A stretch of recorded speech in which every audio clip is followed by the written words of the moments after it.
Secret friends, unite!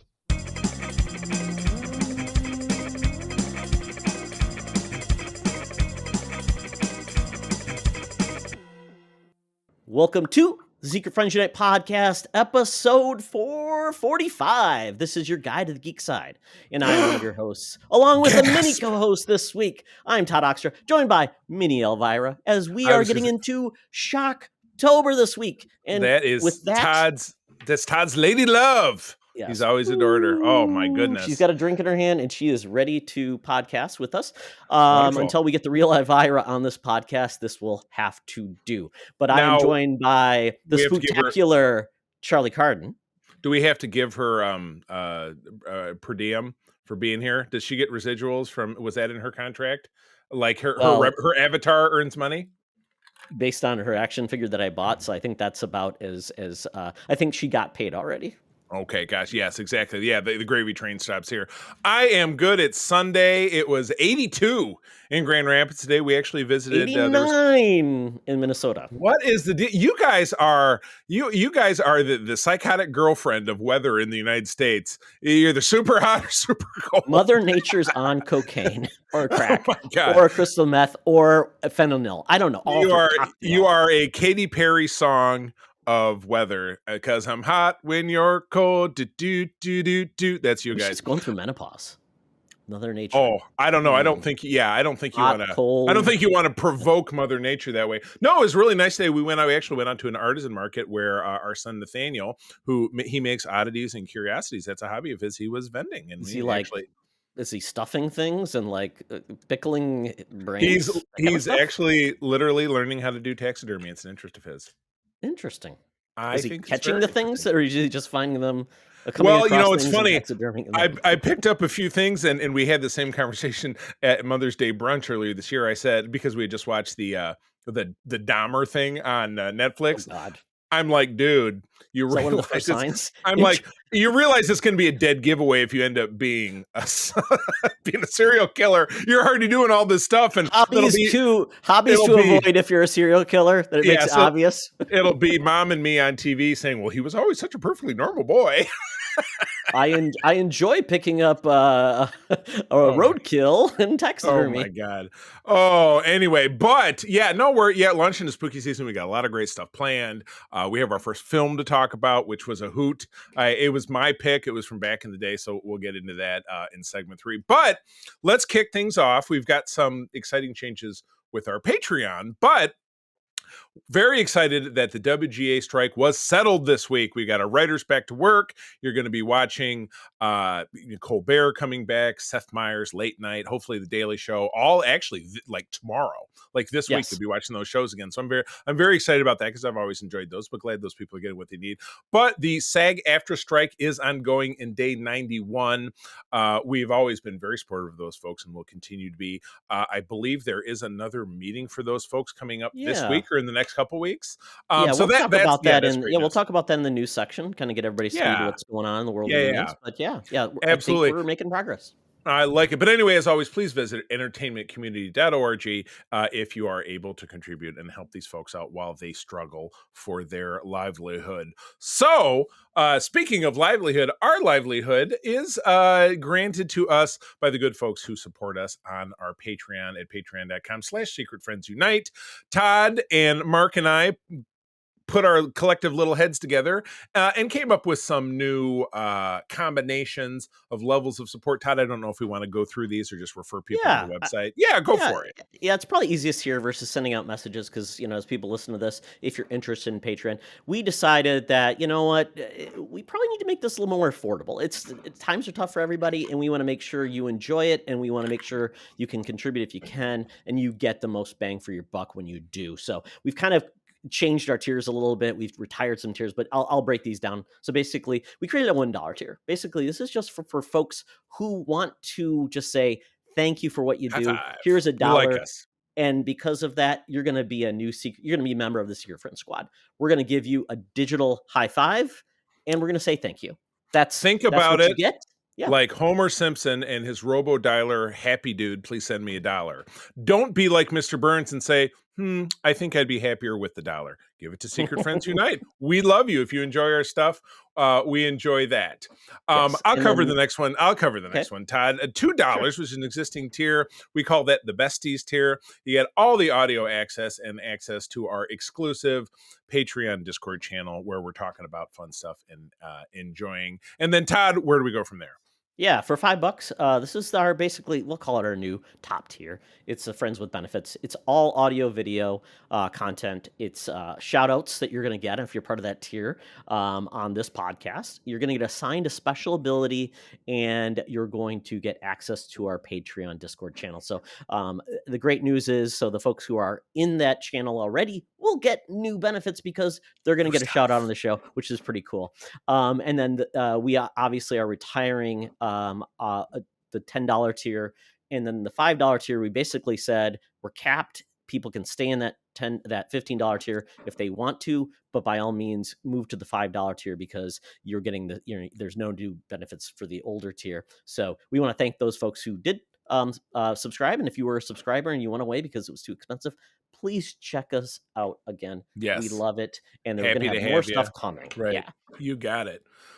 You got it. So, as always, our Friends with Benefits tier, this is a new readout of some folks who have been, a lot of them who have been supporting us from the beginning. Our pal Corey in HD, John Sadorf, the lovely Phoenix Sisters cosplay. That's our friend Kelly G and her partner. Bang, I love this. Banger Bang McBanger, the third banger, son of Banger, the House of Bangers, aka Brendan Myers. the winter gamer. Yes, The winter. I went through it. I went through this because I recorded Code 47 earlier today. I couldn't say all that. I'm sorry. Yep. That's an inside joke Yes. because our good friend Joe over at PlayStation Trophy Room, Mr. Badbit, he hates the term banger. So Brendan also supports them, and he just wants them to say the word banger. So it's almost like an inside joke that we have now picked up. Don't know if we'll say all of that every week, Brendan, but glad we got to say it. Yes, you had your moment of the sun. The BFF tiers, which is largely unchanged. Sean Stella and Henry Nias, the delightful Nias family, my dear friend and frequent contributor Missy Merchant, and Andy Milliken. And Todd, new spotlight this week. We did do this over on Code 47, but we'll get the unique SFU bent on it. So go for it. Yeah, D Trovy. So thank you for being part of our team. D Trovy is part of we call it now the besties, and we're gonna just give D Trovy the special treatment this week. I think it's good. Thank you. I will, and because we're giving him a superpower, we will skip the secret identity. D Trovy is my very dear friend Derek Trevelyan, right here in Grand Rapids. He is my figure collecting friend. If you see behind me, Derek has helped me collect a lot of these. I've helped him collect a lot of his. I'm kind of the man on the street where he's the guy behind the computer, gets me all my Hasbro Bull stuff. So if I was to give him a superpower, I would liken him to the Collector from either Marvel Comics or The Simpsons. So he has a magnificent collection of strange and unusual bits and collected wild technologies that helps him in his collecting efforts. Very good. Very good. Not like collecting people and putting them into like Cena, Lucy Lawless. Not that type of collector. No, yes, not the. Okay. Yeah, we're not going to take it to that level with the Simpsons guy. I don't think so. Yeah. This is not really Elvira, folks. Just to let you know, I didn't like shrink her or anything. So right, I'm not that type of collector. Well, I'm going to give Derek a great ability because it's something you could definitely use. It happens all the time. I'm going to make Derek, his superpower is he is immune to paper cuts. Reading comics, things. Just imagine that, child. You never got another paper cut ever again. Wouldn't it be awesome? I mean, you can get other kind of cuts, right? Like, what's the threshold? Just actual paper, like, but otherwise, yeah, I can still get cut if somebody stabs me or something. Correct. But just you're not immune to knives. It's awesome. Unless a knife is made out of paper, all knives are still your enemy. Oh my gosh. Well, speaking of, and again, Derek, thank you very much. Derek lives right here in EGR, and he's a good buddy of mine. We've been friends for several years. And again, we bird dog for each other when it comes to the very unproductive habit of being an action figure collector, which you can admire behind me if you're watching us on YouTube. But speaking of cuts, There's somebody in our We Got This Covered segment from March 2nd of 1976, just a couple of weeks shy of when I was born. But this is the Tomb of Dracula. He doesn't want to get cut by that looks like a wood knife. I don't know what's going on here. Okay, so Tomb of Dracula, Lord of Vampires. This one actually passed the comics code because apparently I thought vampires weren't cool, but I guess they are.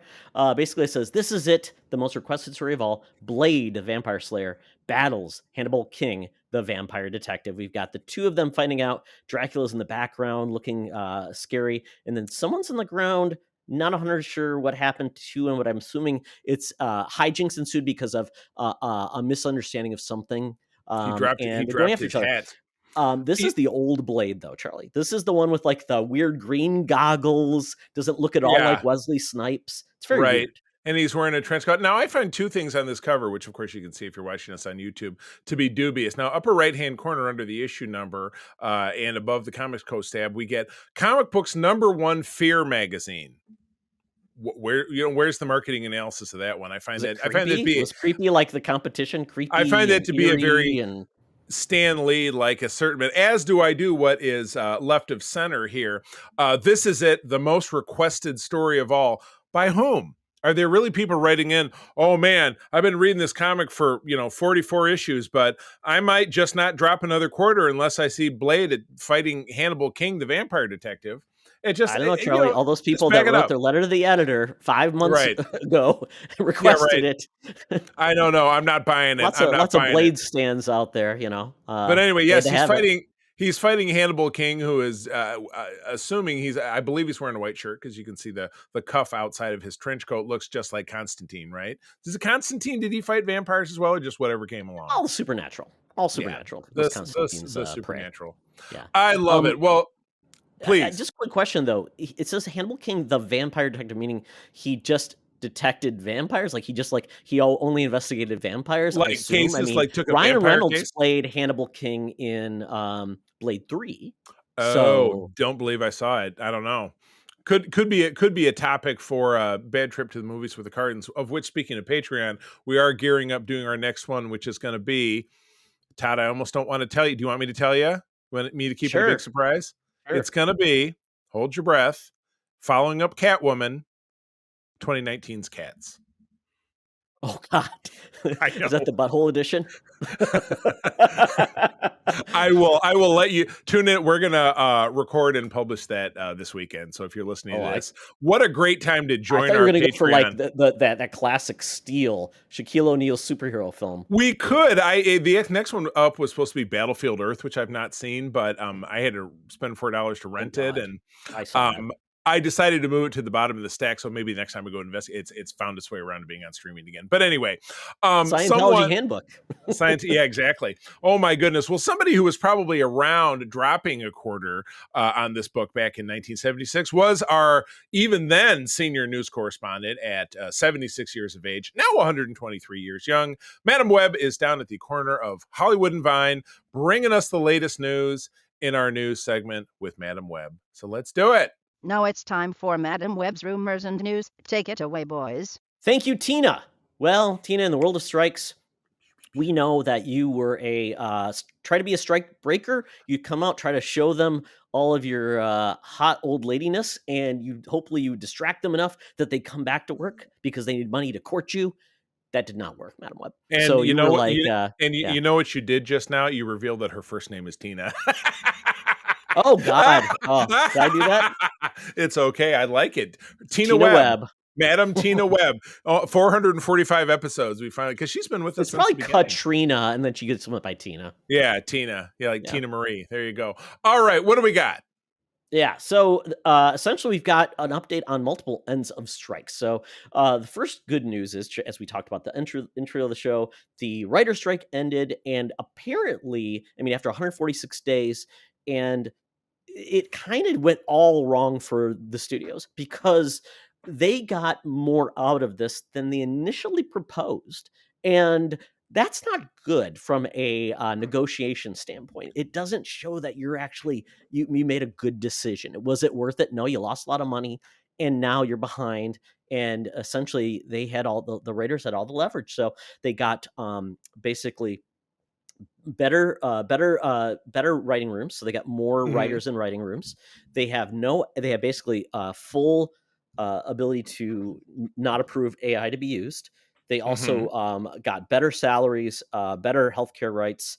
All of these things are good for the writers, and they're actually going to get to see behind the scenes on how many people are actually watching these shows, and they're going to get residuals. So I mean, come on, Bob Disney, all these guys, Tom Apple, I don't know, whoever else is involved in this. I mean, Tom I Apple. just feel like this was all for naught. Yeah, and remember that their hubris when this was all getting rolling, and maybe it was more consummate with the SAG-AFTRA strike starting, which is still going on. I'll talk about it in a moment. They were like, "Oh, we're just going to starve them out, and by the time we get to the end of the year, they won't have any choice." I love to see these, mustache twirling villains in their ivory towers get knocked down a peg. Power to the workers. There would be no entertainment industry without people who create entertainment. It's not these studio muckety muck dick nuts, pardon the expression, who Oh are wait, they just don't write all the shows? yeah, exactly. They're making all the millions because they're sitting in their ivory towers, they're kind of big jerkwads. So I do not. This is a win for humanity as far as I'm concerned. This is fantastic. Good for Yeah. them. Yeah, it's good. I mean, so the big impact of this, we'll see like more like talk shows, shows that have writers come on. We will not see actors probably on these shows unless they're talking about like, funny stories back in when they were growing up.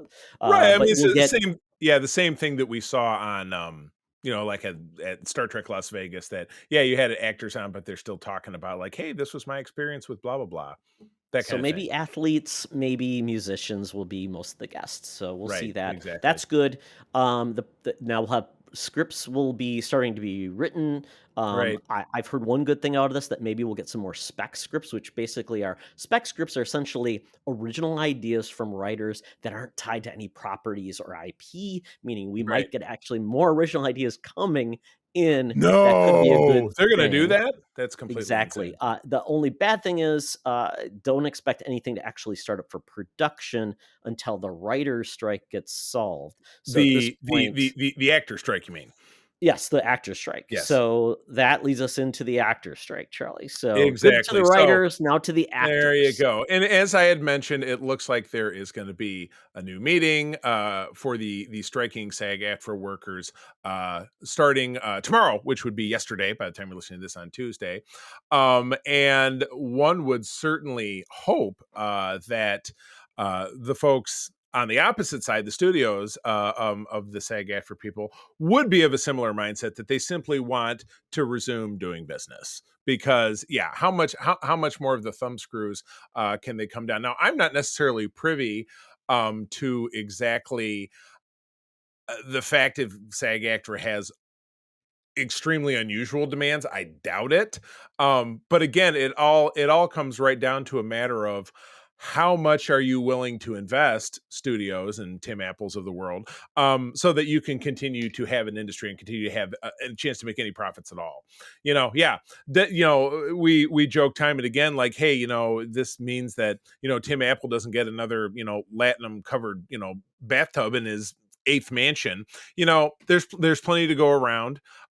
Everybody consumes entertainment media, at least that I'm aware of, in one way, shape, or form, and revenues are generated, and the people who make it possible should be compensated for that. It's as simple as humanly possible. But yeah, the greed and avarice that is the human race gets in the way of that. So I'm hoping for a decent resolution to this. Yeah. They're looking for percentage increasing for things like residuals. They're looking for obviously dealing with the artificial intelligence and the extremely reprehensible, hey, as background extra, we'll scan your face and use you forever, and you're not getting any money. Haha.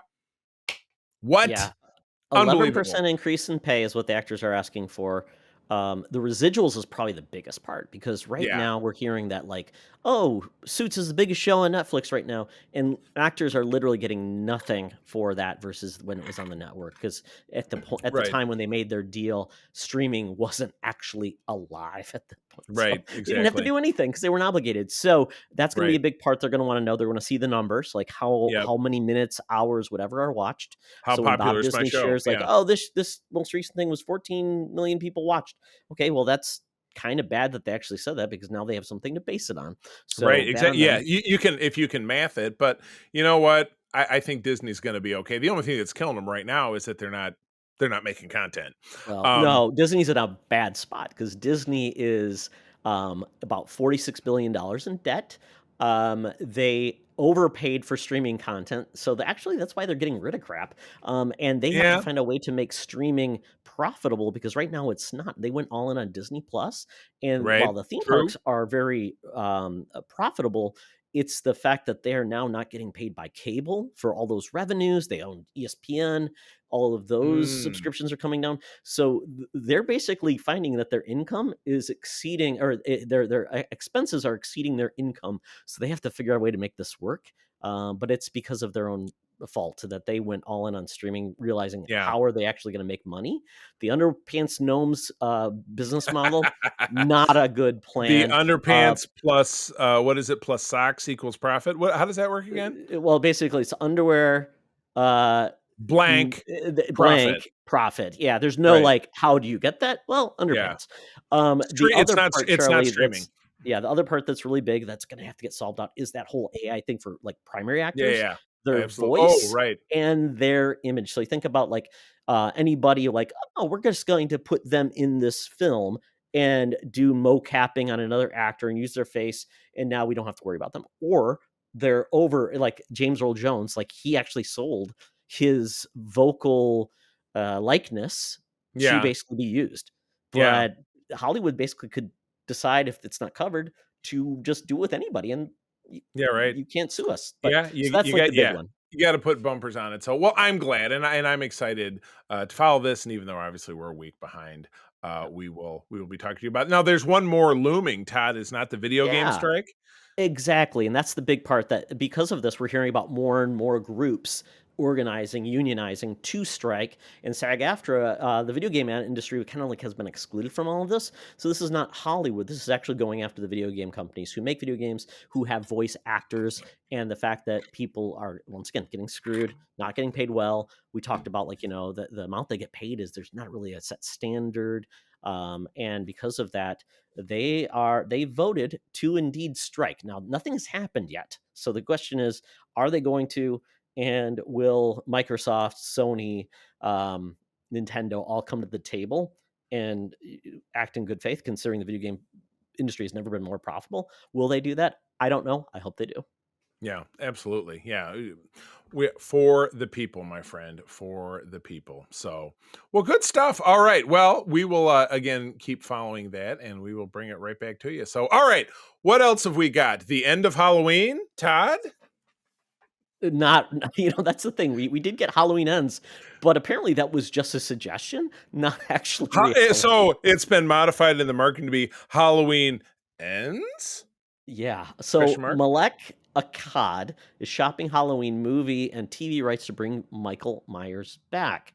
So essentially, originally Miramax had the rights, but now this Truncus International Films owns the rights to Halloween, which is so bizarre. I don't know how this works. And who the hell are they? Yeah, never heard of them. I don't know. I don't know them either. But essentially, there's now a huge bidding war, and A24 and Miramax are the main parties who are currently in battle for the TV rights. Now, the film rights, it would be interesting to go after this. How do they do this? Also being bid against. So I know, Charlie, like when it comes to like horror, no one is ever dead, even if you see Right. a body or you didn't see a body. Well, It think never ends. about Chucky, for example, who was never a body, simply a spirit. I mean, the way that movie worked is some serial killer got killed in a department store, and then he bled on a bootleg Chucky, and then Chucky was possessed, and that's never going to end. So that's a story trope that could carry you through anything. Oh, it was a ghost. Oh, I was inhabited by a ghost. Blah blah blah. Yada yada yada. Yeah, I mean, we saw, so the last time we saw Michael Myers, spoilers if you didn't see Halloween Ends, he ended up in like one of those was it not a trash compactor? It was kind of like essentially like one of those shredders for Yeah, no, like I thought metal and that, cards. I thought they put him in like Yeah. a car crusher kind of deal. It's Or like a maybe, yeah, it was a shredder, yeah, shredder. like shreds the metal and all that stuff. So did his blood then, like to your point, seep into the ground and it's gonna make a pod person Michael Myers? There And it's you gonna like go. Yeah, go into the we love water, turn everybody into Michael Myers. I we don't know. love I that. mean, Yeah, we love that one we watched a couple years ago. The Pod People with Donald Sutherland and a very young Jeff Goldblum. That was one of his first films. yeah, so I don't really know, I mean, at this point, how this will work. I mean, the reason why these were so successful and so exciting because it's like, oh, these are the official sequels to the original Right. Halloween. Yeah, it was a trilogy that was leveraged around Yeah. the fact that, hey, we went back to the drawing board, we threw out all the other sequels that made like, oh, Michael Myers was Jamie Lee Curtis's character's younger brother or whatever, and they threw all that shit out, and that's all well and good. So I love it how this quote says there's a massive bidding war right now for television rights. Really? Who's saying it's a massive bidding war? You just to kind of Yeah. make yourself sound like a big shot? It just seems a little ridiculous to me. Is the hunger for this so much so that we would want to be like, oh, I'm watching a 10-episode streaming series about Halloween and it's just really kicking ass? No, that's a movie kind of deal for me. It's like, oh, Well, Mike Myers is there and now he's shoving a fluorescent light through some old lady's eye socket. That's what you want to see, right? well, I mean, you can get away with more on TV, but we also, Charlie, remember the Friday the 13th, the series. Remember that had Barely. nothing to do with like Michael, with Jason, but it was like haunted antiques. It was But so it could, weird. yeah. So Yeah. Halloween could simply refer to anything that happens on It Halloween. could. It'd be like Season of the Witch, the third Yeah. Halloween film, which John Carpenter did because he wanted to like say Halloween isn't just Michael Myers. It's kind of a thing of around Halloween and all those. I But don't know that I've seen that one. apparently, Interesting. A24 is also making a Friday the 13th Jason Voorhees prequel on Universal and going to Peacock called Crystal Lake. So it sounds like there is thoughts of like, hey, with TV, you can try new ideas and milk the property in a new way that supports the Right. streaming services. And then you have something big for a movie when it's available. So maybe that's where it would land. I mean, with Michael Myers, I mean, you could, and I don't know. I mean, I don't know if this has been milked too much or if there's new ideas. What you're just describing is kind of like the Filoni verse in Star Wars. He's milking it all together with Ahsoka, and then to bring Mando and bring all the components together to then have his film. So yeah, milk it on the streaming, milk it, and then get a movie out of it. So yeah, not? interesting. I mean, I guess. I mean, if it's bad, I mean, let's put it this way. Maybe it'll be better than the last two Halloween films. We did not enjoy those, yeah. but maybe it's not gonna be better. yeah. Could be. You'll only know to find out. Okay, moving right along. Apple Plus, you and I were talking about this week because I'm like, oh, morning show's coming back. Do you have Apple Plus right now? No, I let it run out. And I'm like, okay. We're really motivated to get back to watching Apple. But they released the first trailer for Matthew Vaughn's spy romp, Argyle, not just a sock anymore. Killer cast, Henry Cavill, Dua Lipa. Oh, God, Dua Lipa, be still my beating heart. Bryce Dallas Howard, who I love. Sam Rockwell. Yeah, I feel like I haven't seen Sam Rockwell in something in a bit. Bryan He's so Cranston. good too. He always makes everything better. He's like one of those guys that just, He's like, yeah, it's a little pop with Sam Rockwell. Bryan Cranston, of course, we just finished watching Breaking Bad. Catherine O'Hara. John Cena. I love John Cena. I don't know why the hell I love John Cena so much.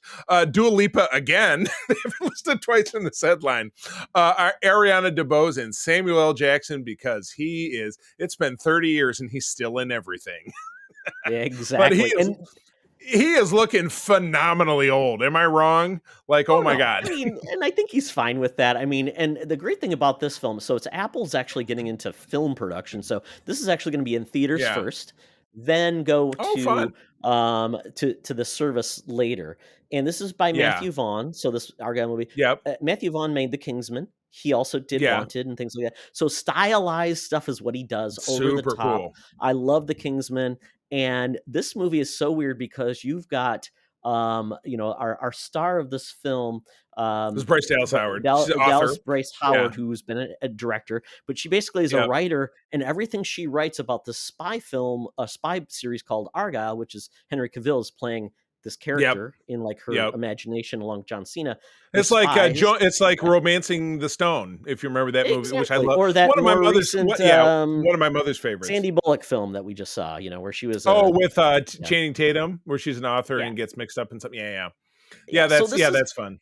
So this is, and then Sam Rockwell's the real spy, and basically everything. So Yeah. everything you write becomes real. So Bryan Cranston wants to basically have her continue to write, and this trailer's hilarious. It's got Yeah, no, great I love it. action, very funny, a cat, and Oh, the um, cat stuff is great, right? Because it's one of yeah, those cat backpacks that has the window in it. I'd be terrible when I window. put one of my cats in there; they'd flip out. My cat, I have one of 3 cats that ever runs out of the house. I was talking to a political canvasser. We were having a chit chat, and while we were standing there for 3 minutes, the cat There zipped goes the out. cat. And Yeah. all she did is run to the right of my house, under my neighbor's truck, back in front of my neighbor's yard, back under my car, we did this for like 5 minutes, and I got April to come out, put some cat treats down. The other cats don't give a shit. The other cats will be happy to die here because you know what? Outside sucks. There's nothing out there for you. Yeah. Our cat goes to the garage and just sits there. I'm like, that's what you wanted to do? The likelihood that you might get crushed by a car backing up or going into the fan of the car, Yeah. not a good plan, little Good girl. luck. It's But yes, warm enough in here. Yes. yeah. So this just looks great, and the trailer ends with who the real Agent Argyle is. So that's like the cliffhanger. We don't know who Yes. Argyle is, so it's going to be probably something. It's gonna It's going to be be off. Pedro It's going to be Pascal, weird. Yeah. Mandalorian. Got Yeah, it. So this I comes love this. I had yeah. no clue about this film Nope. happening, and I don't know if this date will change, but Apple really doesn't care because it's not like they have Yeah. to worry about having constant content. They've got Yeah, enough because going they on this don't. year. Yeah, they're a little more So like days. yeah, So yeah, Feb 2 of 2024, and then at a later date love on it. Apple Plus. So yeah, I love it. Good deal. All right, let's see here. Oh my, this trailer was nuts, and it was only like a minute, but it And was it's a like, teaser, yeah, right? red band trailer for the return of the Toxic Avenger, which I'm only kind of mildly aware of. That was a thing. Oh, there you go. Original film by Macon Blair Macon Blair making the new film, the Trauma. 1984 cult classic.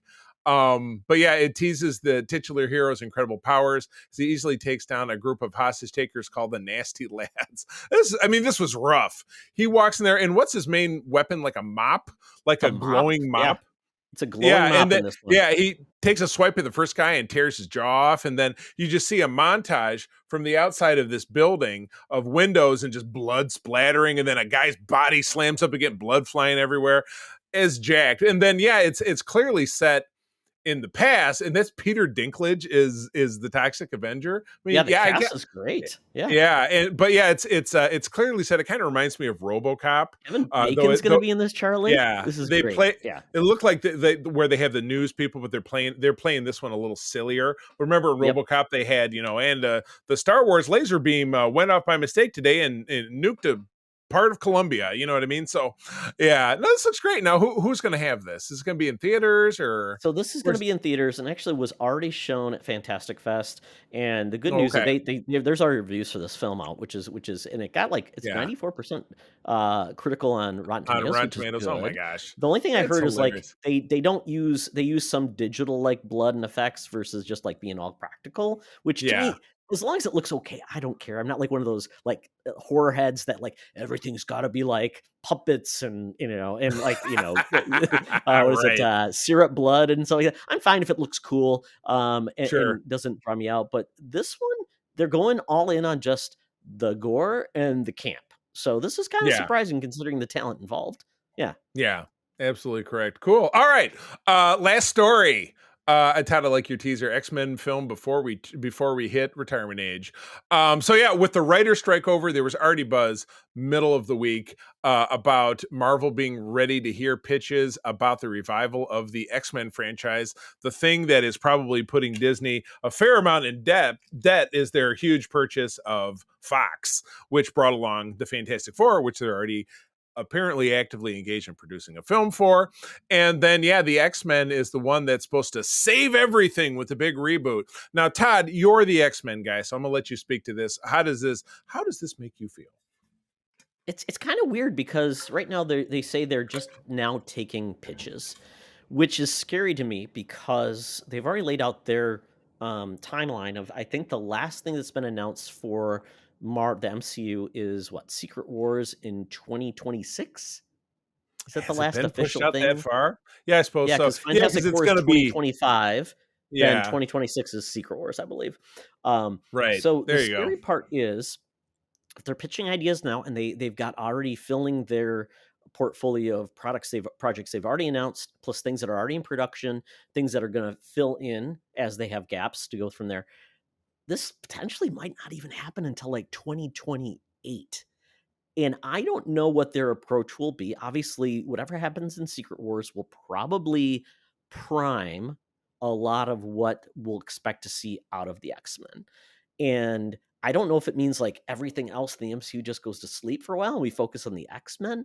Because Charlie, I don't know how do you manage all of these strands and all of these Right. things and then say, oh, by the way, here is like the previously like biggest franchise for Marvel, and here you go. I mean, it Yeah, seems like it right. would dominate it if you're not careful, Right. or would Right. get watered down with a billion other things. I don't know how you manage it. Right. And it would Yeah, it's be, because yeah, that's what they seem to struggle with on, streaming. And the fact that there's, certainly got really since Endgame, which is now 4 years gone by, how things have just really kind of slid a little with an yep, occasional peak, of really high performing with Marvel, how things have just slid because the focus has they're streaming now and that's where we're gonna put stuff. Some of it is great and some of it's bad, but you gotta watch it all, otherwise you don't know what's going on. And not everybody is really down with that. People still just like to go and enjoy a film, and there might be something tangential that you can pick up from the previous one, but other than that, people just don't want to be that in the weeds. So yeah, yeah, I just don't know how this could work, but yeah, it's a tough push. I mean, the X-Men franchise under Fox definitely went out. They went out with a rattle, and then what's below a rattle? As something continues to fall. a Did it hum, go, does it hit the ground and then like go into like a sub a basement vibrate, and then a sub basement? a I mean, seizure, because a spasm. we had I don't know. Apocalypse, which was crappy, and then we had Dark Phoenix, which made Apocalypse look like it Oh, deserved an Oscar. Oh my so god, bad, what a horrible so film! bad. But I then you had caught like a the New few. Mutants, which I Yeah, found yeah, fun, and then you yeah. had True. Logan. So Yeah, it was like a mixed bag. It's like and it was like for every good one, you got two bad ones. I mean, it really was right. that. Like So it's it one wasn't step like, forward, two yeah, steps back, kind of in theory. Yeah. absolutely, yeah. So So I don't one know, but question to you, Charlie. again, yeah. So we've already had the X-Men essentially had two takes on it so far. Yeah, two I mean, is complete there a franchises, take yeah. you would like to see that you like feel like, oh, they really haven't covered this, or I'd love to see a new focus on this? I mean, the tough one is the most classic X-Men spin is Dark Phoenix, done to death. Please never touch it again. They did Days of Future Past. To my regard, that's my favorite X-Men film, and I could sit and watch that one time and again. I find Yeah, while very good. nothing is flawless, I find it's pretty close. What are some other real big X-Men arcs? The what am I thinking? What was the one with Calypso and the Mutant Massacre? That's a big one I can think of. It is. That seems like one though Um, that you have to build into it because you have to say why is that happening in the right. characters.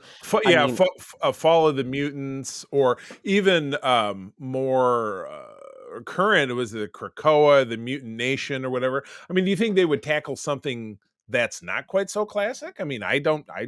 A fresher take on something that hasn't been I think touched you at could all. do I think you could do the initial, like, because we had First Class, but it wasn't covering like a lot of like Iceman, Angel. Wasn't That the was kind of like the true all new X-Men. They right? did that with that group. So I don't know. Maybe they could do once again a hybrid of like we're going to bring in some classic X-Men, but some newer X-Men to kind of uh but start from scratch, which Yeah, would be interesting. If they didn't want to, they could say, we're just going all in. The X-Men have existed. There's flashbacks to maybe how Charlie Xavier did his thing and had Magneto, but maybe yeah, that's the best approach. Don't start from scratch again, but just right. go all in and say, this is our team and this is how they came to be, like the Fantastic I Four. Don't mean, tell us their origin yeah, again. Let's go that all were in. yeah. Yeah. that worked out well for Tom Holland Spider-Man because you need to Exactly. see it again. It would be great if with the Fantastic Four, not to go off on a total another tangent, it was kind of the same thing. Like, hey, these Yeah. guys have been around and they happen after the blip, so they've been around, but they haven't been around forever or whatever. They disappeared in the blip right as they were getting started, something like that. So I don't know, but again, we'd be looking to see this in 5 years. What was the Yeah. time frame they gave here? I mean, if we think about this, I mean, potentially 2028, because I mean, if they're just pitching scripts, I mean, Yeah, if they're so going to be, I mean, basically, think yeah, about Star basically Wars. 4 years. Yeah, They've pitched how many scripts for Star Wars, and they just cannot. They've yeah. struggled to They, cement films. So they can't get a landing. X-Men's hard to do too. It's not like starting off with Captain America and say, "Hey, we know a story. Let's pitch it and make it good." Yeah, And Thor. I mean, one character versus a team. The last time they did a team was Guardians of the Galaxy. The next time they did a team was Eternals yeah, or Inhumans. yeah. Or on the DC side when they tried to shoehorn in the Justice League, and it just Exactly. Yeah. Rush you into just a team yeah often is hard to do. you just can't get it. So anyway, all right, more thoughts on that as things evolve. But anyway, that's the end of the news. Todd, time to get up that Fuber app, that feeble Uber app. The Geek Easy awaits for us to talk about things we're enjoying down in Scuggsville, Nasty Town. Let's depart. Talk nerdy to me. Talk nerdy to me. We're sitting in the Geek Easy, cover band's playing, drinks are poured, and we are ready to get our nerd on. So I saw a movie that just launched. This is by the director, well, maybe director of Rogue One, Gareth Edwards. You're not sure if he was the director? Well, Are we doing a fact check on that? Well, the thing about Rogue One is there's a lot of discussion about who actually has like full creative, because like there was reshoots and things like that. Who is credited as director? Who is the writer? Because we got Andor, Yeah. and that was the baby of what's his name? I'm blanking on his name. Tony, wasn't it Tony something or other? Tony Gilroy. That's right. There we go.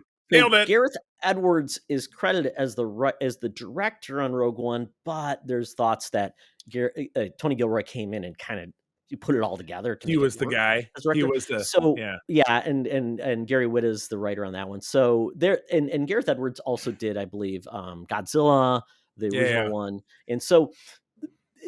I liked him and I've liked what he's done. So the creator is actually an original IP. It's not adapted from something else.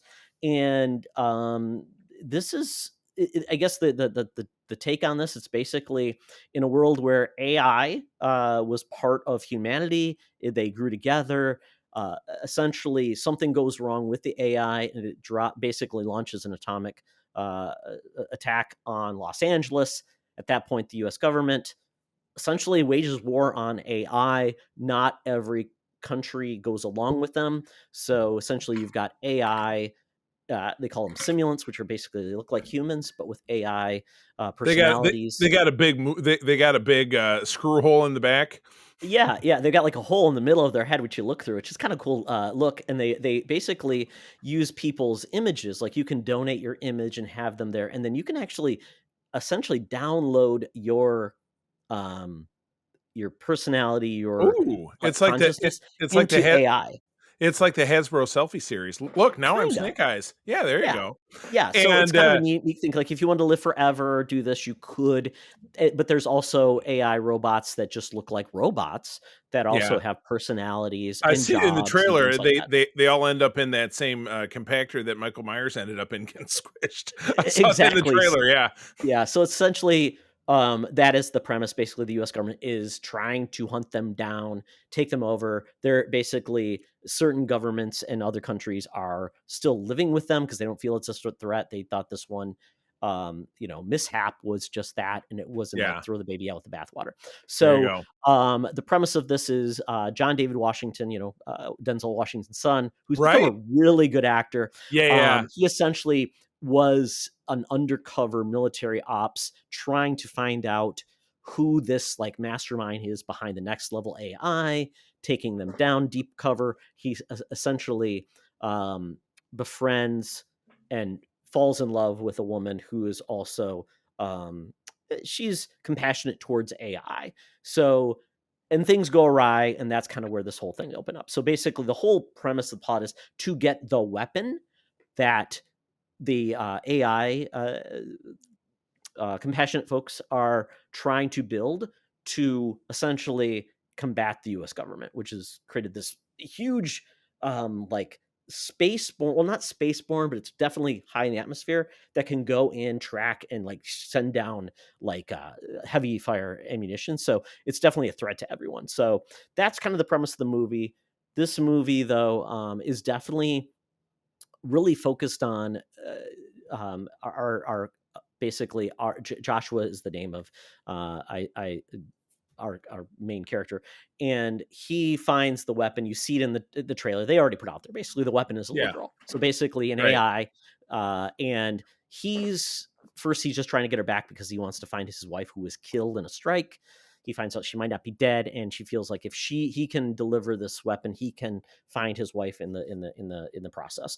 But this is really about his relationship with a little girl. He basically calls her Alfie, and the actress they've got that's like 6 years old in this movie, she is phenomenal. Just Good. really, really just emotes and cries, and the way she acts, just really well done. Child actors are hit and miss. They can ruin a film. Mostly miss. Yeah. Yeah, it depends on the director and the actor, and this is a great combination of that. And their relationship is phenomenal. This movie looks great because it used a lot of like practical effects and Yeah. wasn't all on green screens. They went to locations, which actually makes a movie cheaper, by the way, when Right. versus doing everything in a wing, Right. solving it in post. So Right. now I will say this movie doesn't try to solve the issue of AI. It doesn't try to teach us anything in regards to like, is the AI and the way we treat them, Even like, even an android can cry. Yeah. is it a morality tale? Is it doing anything that Isaac Asimov did with other, stories like that? Is it Yeah. telling the next great like parable or morality tale with an AI? No, but Yeah. I think it's got phenomenal action, great script, great acting. Allison Janney's in this, and she plays a badass, and she's I like her. wonderful. Always Yeah. liked her. That's Ken good. Watanabe plays a great one of the I AI. I noticed this from in the big holy head thing. He still has like a stubbly beard, so there's a stubble level to outside Yeah, I'm not of sure the that AI works. I'm bit. not sure if like you have control of Yeah. like your facial hair and not the way you look, Yeah. but Hold on, I'm gonna grow myself a stubbly beard. That was Yeah. one of those things like that just doesn't really work for me. Yeah, I couldn't say that the trailers really grabbed me, but if you say it's great, this could be something I check out on Max someday or whatever, wherever it ends up. Why Yeah, the I heck mean, not? I hope this does well because I'd like to see more science fiction films that aren't based on every IP you've seen before, Yeah. do well. And like I said, it's not like the greatest film ever, or it's that it's going to change cinema. It's not, but Yeah. it was highly entertaining. I enjoyed it, and I got the feels between the relationship between Did you get multiple characters in the film. chills? Were they multiplying? Correct. Yes, John Travolta was singing this. Dude. That's very Yeah. nice. I love it. Good Yeah, deal. great. And the end credits, there was no like post credit scene, but they did choose a song for the end credits, and I thought it was beautiful as a way to wrap it up after all of this noise and emotion. I thought it was a good, brought you down, which was nice for a change. Nice. Good deal. All right. And then you got a pair of things that we both watched. I'm a little further ahead in the first one, but the second one we watched. But I hope you don't mind if I jump in, but go for it. Yeah, Gen V episode. This is Gen V. This is the spin-off The Boys. This is essentially the basically superheroes in college, drug, sex, and rock and roll, but far more dangerous. And really, as far as we know, I don't feel like we've heard anything about the boys coming back. Are they actually still making it, or because both this episode and I won't get into, we watched all three of them because it dropped 3 episodes and then they'll do 2 or whatever it is.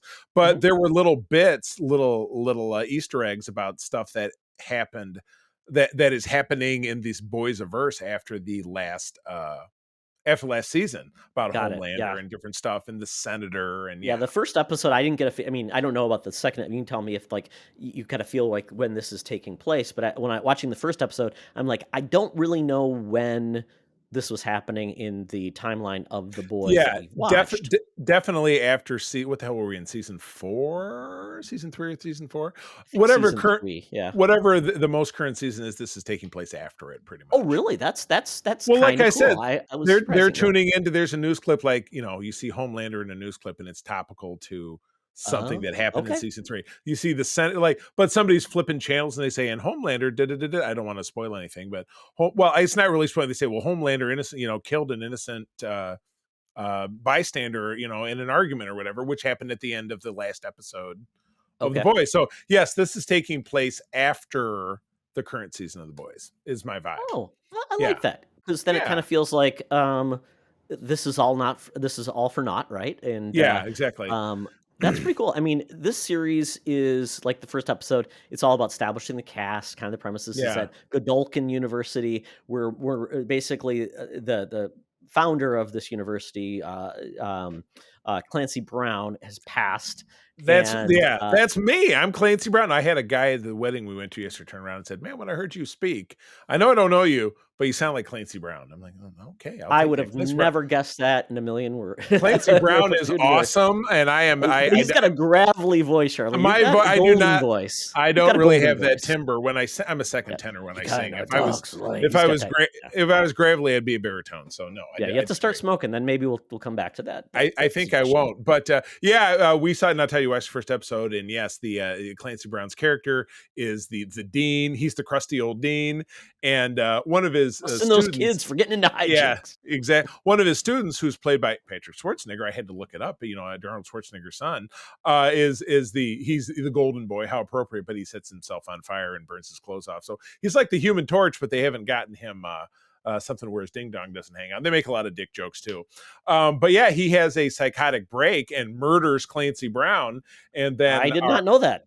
You just said you watched the first episode. They didn't cover that in the first episode. Yeah, they did.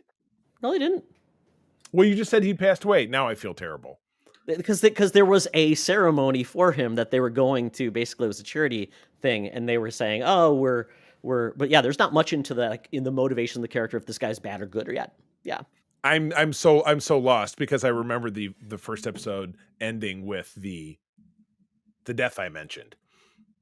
No, that's not how the first episode ends. That first episode ends with someone who shrunk gets discovered in the prison.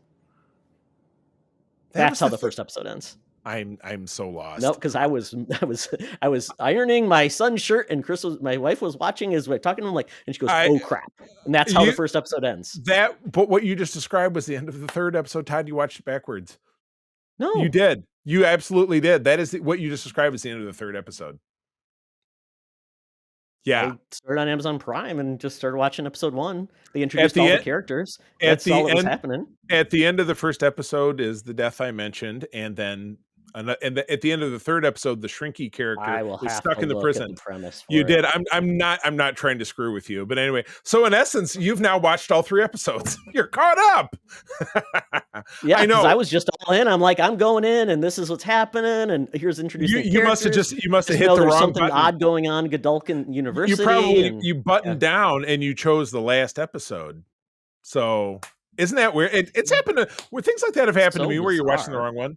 But anyway. Now we're really off the mark. So I'm sorry if I give you a spoiler for an episode you said you watched. As far as I know, I was watching the first episode, but I will say I'm enjoying this. I like the fact that these characters seem like they're not dirtbags. They have issues they're dealing with, and I'm enjoying it. I really like what they're doing. So I guess if I did watch episode 3, then shame on me, and I will go watch episode 1 and episode 2. Well, I was going to say, yeah, because that is what happened at the end of the first episode. The Patrick Schwarzenegger's character goes nuts, and he kills Clancy Brown. And then our heroine has to... Well, let's not spoil it for everybody listening to me, especially me. Yes. Well, I guess, sorry, a reverse spoiler. So anyway, let's move on to talking about Ahsoka. Apparently, yeah. So Charlie, I watched the first episode of Ahsoka. No, not again. Which, by the way, episode 7. Yes. By the way, if you tune in over on Holocron, Mark finally did acquiesce to talking about Ahsoka. We covered episodes 1 and 2, and we're joined by Peter Stein, who's one of our regular contributors. So please go enjoy that. Yes. So Ahsoka episode 7, they actually are surprising me by actually covering a lot of ground before the final episode. Right. Yeah, So many it's of these not the streaming shows, let's pack it into the last 50 yeah, minutes. they've been Yeah. horrible where it's like, here's 85 plot threads. You have one episode to finish them. Okay, let's go. Let's do it. I mean, We can do Picard it. did that. I call it a challenge. Yeah, exactly. Yeah, even WandaVision had I mean, they set up so much, and it's like, oh, here's the last episode, so it's going to be a superhero, shootout or whatever. So, Yeah, it's a big blue sky hole, big fight out. Yeah. yeah, I am still a little. I mean, I like this one a lot. I mean, I think Ezra and Sabine are the highlights of this show. They Oh, have I agree. energy, they have excitement. They're not an old sad sack. They're Yeah. not all focusing on the past. They're thinking about relationships and friendships. Yeah, and it's a friendship, not a romance, which is very tired. You're going to see that time and again. So yeah, no, I agree with you.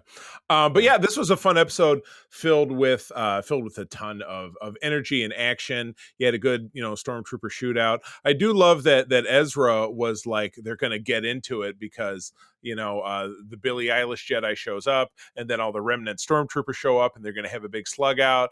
And Sabine says to Ezra, "Here, take your lightsaber," and he's like, "I don't need it. The Force is my ally." And his whole thing is to just force push people and flip them around. And that goes on for a little while until the stormtroopers get in the mix and he picks up a blaster and then he's just shooting. So you know what? Yeah, the Force is my ally thing worked out until he had a gun. Then a gun was his ally. Cool. I totally agree. Cool because I totally agree. I kind of feel like the lightsaber work, it's not that exciting anymore because I feel like everybody can use a damn lightsaber because it's not like if you're not a Jedi, you can't pick up a lightsaber and shoot and hit somebody with it. So I feel like lightsabers kind of bland these days. It's because of the whole thing early in the first volume when Marvel picked up Star Wars again back in 2015. Everybody's got lightsabers.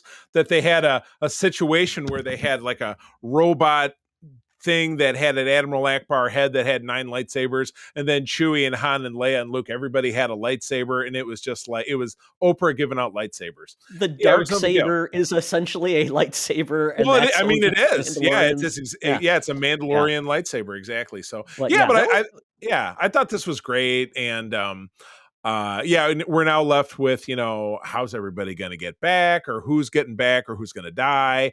The whales took off, so they're not taking the whales back home again. So there's some cargo, Charles. Yeah. So there's cargo. They said that was the big thing, getting cargo onto the ship, and then they could take off. Yeah. There's so many thoughts on like dark magic, and that's why the stormtroopers all have like those wraps around them because they're being held together like the what was this, Merrick? They basically, everyone's thinking that they're just all of these stormtroopers are just filled with gas. Yeah. The Fartian, would you call them, the Farty Martian? Fartians, yeah.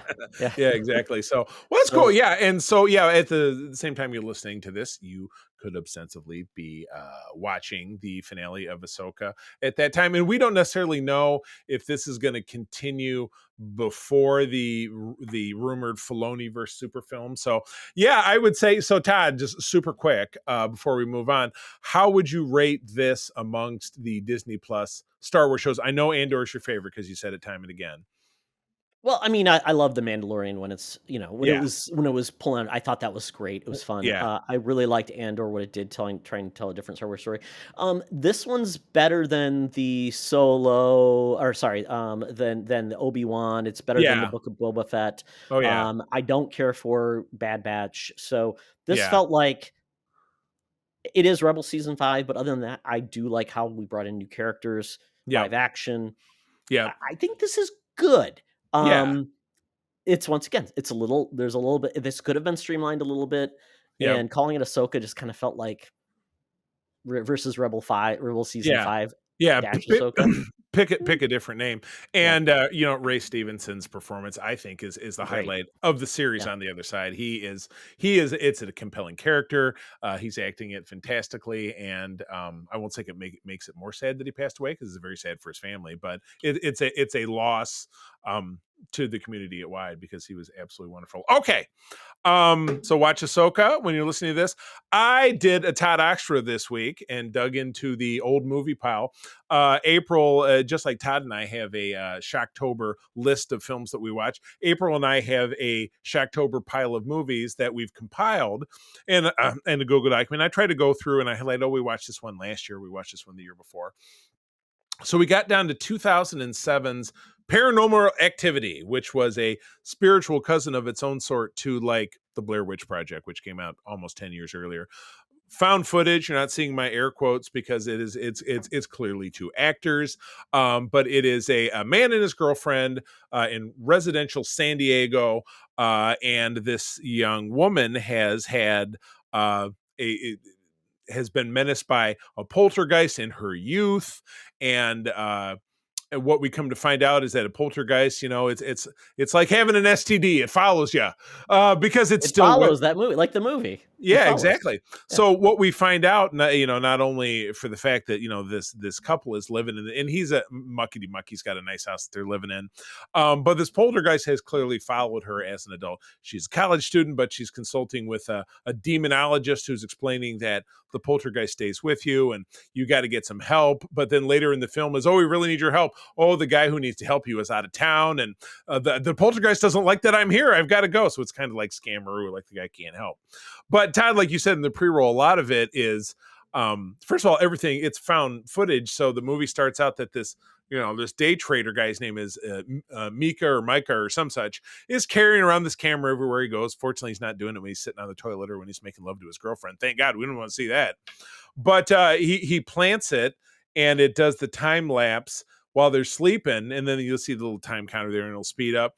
And I always have the captions on anytime I watch a movie because I think you get that much double entertainment value with captions, and it'll say loud humming, footsteps, at a different point Micah puts like salt down on the floor and footprints track into their bedroom and da-da-da-da-da. And then he goes up in the attic at one point and there's a burned remnant of a photograph that was the girl when she was a child. And so it really did, especially the last 20 minutes. And it's an hour and 25 minutes. Talk about a sweet spot for a length of a film. So you knock it out on a Saturday night. I found it to be very suspenseful. It's great to watch with the lights off. And it does have a whiz bang of an ending, which, if you haven't seen it. Which I've seen, unfortunately. Spoiled. Yeah. I watched one of those, top 100 scariest films, and they kind of break it down. And fun fact, I remember when this movie was coming out, an old show I used to watch called The Totally Rad Show. They actually were talking and playing a game with all of the actors before it came out. So it was kind of interesting to see these. They're actors? Exactly. These unknowns that, just, talking, just being normal. Like, you're going to have like the next big film. And that was kind of crazy. Yeah. Yeah. That's awesome. So anyway, that was fun. You can find that on Paramount Plus if what I'm talking about has any interest to you. So, okay. Well, that is the end of the Geek Easy. Time to skip out on the bill because I know they spit in my burger and probably in my old fashioned as well. Got to get out that Air Qantas app. Time to get us down to the land down under. Hologram Tina, but not hologram Tina Madam Webb. Two Tinas on the show. Her and the mutants waiting for us to entertain them with our first tale of Shocktober 2023. So let's go. Welcome to another edition of Thunderdome. Thank you, Tina. We're sitting in the Thunderdome. We're the let's try that again. Yes. Thank you, Tina. The mutants have been gathered for a topic or game to be entertained. And this week, we're talking about Shocktober Week 1. Shocktober. I'll be a shock chuck. Shocktober. Rocktober. Yeah, Rocktober. All the Tobers are there. Oh my gosh. So Shocktober is one of our favorite times of the year. We do a scary movie. Charlie and I each pick, one each or two each, roughly. And this week, Charlie, you picked The People Under the Stairs from Wes Craven from 1991. Ooh, this man. Movie had a budget of $6 million, made $31 million. So success. Nice. Budget. Yeah. Big success. Yeah, that's awesome. Yeah. So the premise of this movie, it was kind of, I guess they considered a horror comedy film. And the plot follows a young boy and two adult robbers who become trapped in a house belonging to a strange couple after breaking in to steal their collection of gold coins. Wow. Just think Mario, your princess is in the wrong castle kind of scenario. Yeah, an odd concept. Essentially Yeah. dealing with a boy who his family is in hard times. His mom's got cancer. She's got a bunch of kids, and the oldest boy, his nickname is Fool, Mhm. who essentially feels like he has to take care of his mom, and He's the he's a man of the house, and 13-year-old he's kid. like, he's like 12. And then And then there yeah, was his the tarot reader. Was she like an older yeah, sister? she was the sister, and she had a bit part in House Party, which was one of the Kid and Plays movie, which was another movie that came out at this And exact she same was in time. in a Nightmare on Elm Street too. So Oh, there you go. not two, but one as well. As well. And that's But why I think she's I probably got thought cast in this. all the kids, there's a bunch of kids running around. I thought they were all hers. I thought she was just kind of a I thought No, the mom no. said on her deathbed, "Take care of him. You're the man of the house now." The sister, if that's who the sister Yeah, was, the Kelly tarot Kelly reader, Kelly Jo apparently Mittner. Yeah. also a streetwalker. Which Yes, we're there you reminded go. by Vin Rames, who basically Ving says, Rhames, one of his earliest roles, because he wasn't real. He didn't do Pulp Fiction until 1994, and that was really "Oh, when he came on the radar. But he's an L.A. guy. This is set in L.A. It was filmed. The house is a famous filming location that as always I looked it up. It's like right near the 101 and the 101 freeway. So which you can see as they move around the house, the traffic's going by on the freeway. But it was a famous house built well over 100 years ago in the very early 1900s for a lumber baron. It's called the Philip K. something or other house. I don't know. I looked it up and now I can't remember. But obviously the inside of it was a studio set, because they're going through the walls and they're doing all this stuff. yeah, But the house had like crazy separate sections, because they would go from one to the other and show up in a hallway that was clearly deserted, but then go back to another one that wasn't. And then, yeah." a lot Yeah, going on here. So let's get into it. So essentially, Ving Rhames shows up at the house because apparently that's what he does. Smoking a cigarette, and Is he what now? Was he the pimp? Is that why he was showing up? Coming no, around? he's I just never really got the a vibe. ne'er do well, robberies, things like that. Shows up. Yeah. I'm definitely dressing of the times with like With the African inspired garb. the hat, that African hat. Like Queen Latifah and Ladies First. That video. If you were Ooh, yeah, ladies first. Exactly. Ladies first. She's got like the African colors. So he says basically, you're the man of the house. You can't do crap. You gotta, your mama needs surgery for cancer. What are you gonna do? And they're also getting evicted. And they find out. Ving Rhames says, "I got a plan to get you some money." Apparently, the guys who own this building are also folks that we just stole robbed their liquor store. They own all these things plus their landlord. And they own a bunch of gold coins, and we need you, kid, Great to help us setup. out, and we're going to cut you in on this. So that's the Nice. premise of this movie, essentially. Right. It's a robbery gone wrong, Charlie. Essentially, we're introduced to the people who are going to be robbed. It's a woman and a man, and They appear to be husband and wife, and they appear to have a daughter. they look pretty normal. Ish, And then so, the kid tries to go and say, "I'm a Boy Scout. I need to use your bathroom." They say no. So then another guy who's on the job with them. I love this dude. He was a helmsman in Star Trek 6, so he's a Star Trek guy. He goes to break Jeremy in. Roberts, aka Yeah, there you go. Spencer, who's apparently, I looked up his IMDb because they usually have it for email. He hasn't done something like since 2004. So it's he kind of reprised that same role I mentioned from Star Trek 6 in an episode of Voyager. That was the 30th anniversary one where Tuvok was on the Excelsior. You know what I'm talking about. And he was Tuvok's buddy. Who got killed when the console exploded. So, and that was right around the same time this was made. Spencer goes in by breaking because repairman guy. He goes in. He goes in, and then boom, then all of a sudden mom and pa are driving away in their car. And then this is what I don't get. So Ving Rhames and Fool take their robbery van and park it in the fucking driveway. And then it's like, good plan. I'm like, hey, first day, exactly. Why would they pull in? They're going in to get gold coins. It's not like they're going in to start carrying furniture out.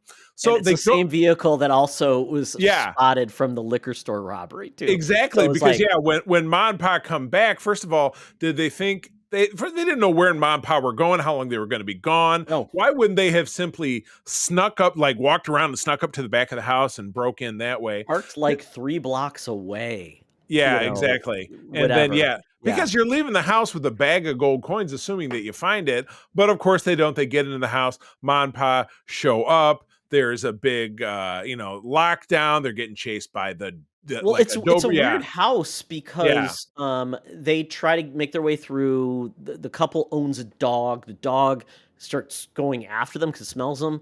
So they lock things up, and then the couple determines, oh, there's something going on here. Yeah. So we're gonna release the hound. So Yeah. they end up prying up the house, and this dog goes after him. This dog is like a Rottweiler, I assume. Yeah, very dangerous. Bloodthirsty. Right. Because and Ving don't forget, Rhames is not a thief with a golden heart, Charlie. He's basically like, kid, I ain't having you if you want to help me get out of this, but you're basically going to be bait for this dog. Yeah, exactly. Well, and don't forget that before this fool does find that Spencer is dead in the basement, and the dog ate his hand and then cuffs up his ring. That's right. That he does. Yeah. He does find him because he's basically going in, looking around, and there's people locked up in the basement. April and I were watching, and she said, now, what is it about being locked in the basement and away from society that makes your face look like some kind of a Star Trek alien? Because all the people, without sunlight, your face shrivels and you look like some kind of a weird mongoloid or something. I don't know. It's not very Spencer's very the first casualty of this movie. Yeah. Fool finds him. He's completely white, like you said. And Fool says, well, he's scared so badly he turned white. He says, he's whiter than white. And, I'm like, okay, so that's not really explained how that happened, because at this point, we don't know what we're dealing with. We hear noises, these people, and we don't know if they're zombies, werewolves, or vampires. We just know there's something bad going on.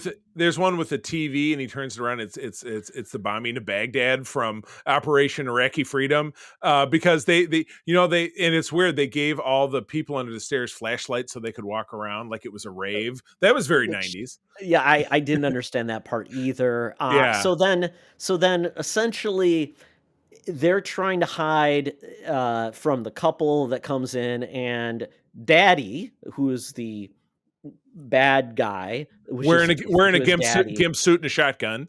Yeah, just chasing after people with a gimp suit. And they have actress AJ Langer, who was on My So-Called Life, one of April's favorite shows from our childhood. The Claire Danes and Wilson Cruz, who's on Star Trek Discovery, were the stars of that show. She's locked up and thinks that she's their daughter because she was obviously kidnapped as a baby and raised by them. Well, but she helps them, and then she knows she got to escape. She helps Fool. He determines, there's this girl there who we believe it's their daughter, the murderous couple's daughter, right? And they help out. Weird one hand. of the people. Yeah, we see a weird hand come out of the side, which we don't know what it is, because this daughter character who essentially is, it's kind of weird because the mommy character makes her dresses and things, so they think like, oh well, she cares for the daughter, but apparently there's something wrong because there's a lot of abuse going on. Clearly, if she makes a mess, she's gonna beat the crap out of her. Oh, if you lose your silverware, you're going to have something bad happen, and the hand gives her back the fork she dropped, right? And so at this point, we talked about Ving Rhames dying at this point. So basically, Daddy running around in his gimp suit with a shotgun, corners Ving Rhames. Well, he shoots him with just a regular handgun. Yeah. There you go. And then so then Ving Rhames ends up in the slaughterhouse, which is in the basement, and in the back room where you see the first room they break into has a meat grinder, and he's carving up Ving Rhames's corpse and taking a little bite here and there and throwing a piece through the slats to the mongoloids they could eat.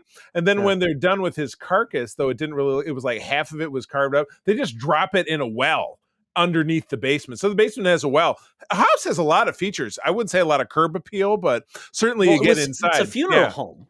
It was a funeral home. Oh, It was the there you go. family That's funeral right. home. So you would have, like in funeral homes, you have like different levels, Yeah, like your yeah. embalming. You had the pantry area for like the actual presentation, the wake, Yeah. like elevators to bring the bodies up and down in the caskets. So they're meant to have some type of features where it was definitely it had a purpose. But yeah, it was weird, and they captured Fool and put him up, hung him up there, and basically, basically says, "Hey, you're going to now be fed to these people under the stairs," which he keeps referring to these people under the stairs as the people under the stairs. So it's very obvious that's the movie's title is tied to it. You didn't have to guess why it was. Yeah. And then Fool goes in there with the people, and we see them. They're kind of long Yeah. fingernails, Yeah. albino. Like I said, looking like a bunch of Star Trek aliens because they're, they don't get sunlight, so you're going to grow an extra forehead. They look like The Walking Dead or like some And weird he kind of escapes. yeah He finally gets away, escapes, and out of the house. Yeah, jumps away.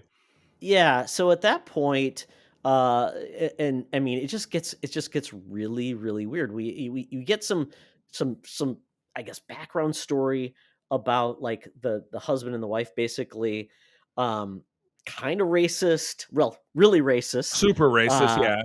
Talk about dirty people in the neighborhood. Right. And yeah. All the people that they had in the basements were seemingly white. So that's racist too. It's profiling. It's terrible. Yeah. We didn't hear more about the cops do show up. Yeah. Because of the van. the van, because they saw Yeah. So they make sure that nothing's going around. So the cops do leave because they're like just checking everything out. Yeah. And then I mean, at that point, Fool, it kind of felt like a Home Alone, right? Yeah. It was like a reverse Home Alone, right? Because Right. it was like the owners were the ones that were trying to track down, like they were the wet Right. bandits, and then Fool's because Wet this movie bandits. was kind of weirdly slapstick in some instances. Right. Like Daddy was constantly like getting poked in the head, things Right. hitting him. He's Yeah, like, yeah. "Oh!" Fool smashes him with the lid of the toilet, big old heavy deal, and he's shooting holes in the Bricks. wall. Yeah, exactly. Yeah, this And house, I mean, Roach was the name of the guy who was helping him around, and I recognize that actor. He's the one Yeah. that got loose. So we had one Yeah. character got loose from the basement. His name's Roach. He's going, and there's all these, like you said, like these corridors within the Yeah. walls where he's making noises and being silly and weird Yeah. and goofy. And we find out he can't talk because His tongue was got cut off. out. Yep. Yeah. Yeah. But he's trying to help out Alice, who's the young daughter girl, of AJ Scrap Langer. there. Yeah. Yeah. So it is interesting, and then Roach becomes like a friend to Fool, and Mhm. between them, they kind of cause some hijinks to Right. get Fool out of the house. But then Fool also wants to help Alice, and Right. we end up we do find the coins though. Right. And a huge pile of cash. Yes. Which is, And that dynamite. and dynamite, because those are things you should, and candles, because Yes. those things absolutely all belong in the same place. So yeah, to wrap things up, in your third act ultimate punch out, you have Fool versus Daddy in the vault room with all the loose cash and the coins and whatever. But Fool does manage to set a trap of a candelabra over the dynamite with the coins that causes an explosion. Mama gets killed, by the way, too. So yeah, Well, she gets you killed. didn't even talk about the fact that Fool escaped and he still came back. He and did, brought because the his whole neighborhood with him. And his they're at the grandfather door. told him a tale. But yeah, exactly. So, but yeah, there's this big slug out when Mama was still alive, but then Mama gets killed by because the mutants get out and they're roaming around the house, whatever, and they take her down. But yeah, They're coming out of every place. They're coming out of the staircase. They're punching through all these walls, which I'm like, why didn't you do this before, you dumbasses? Because it was all hinged upon that thing they were locked in.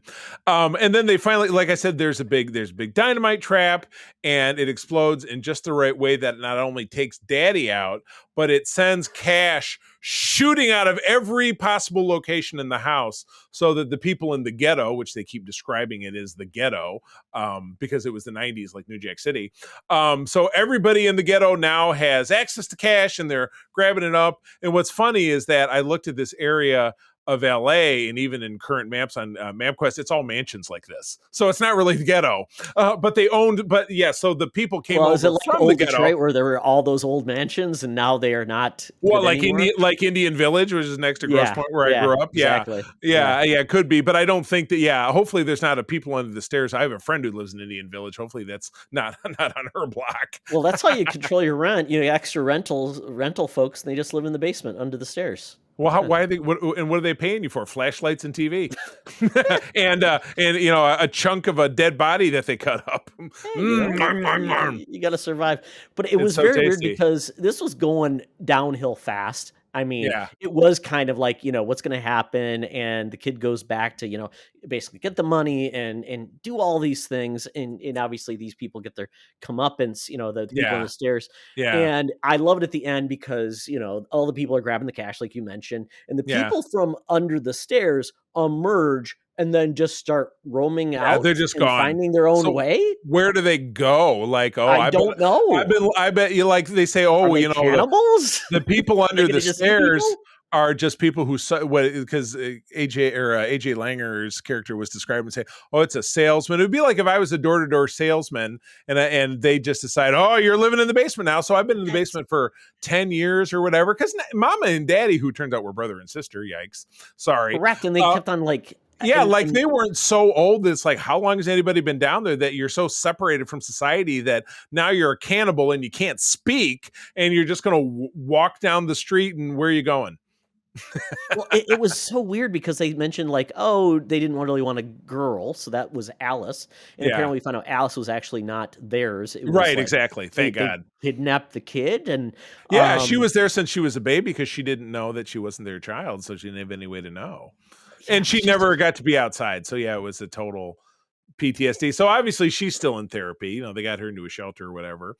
And so at weird. the end, apparently they got all the coins, so they can. And that's what the one guy said. They can the old. Grandpa black Booker. guy. Yeah, actor Bill Cobb, the guy in Star Trek who invented the transporter. You met him in Enterprise.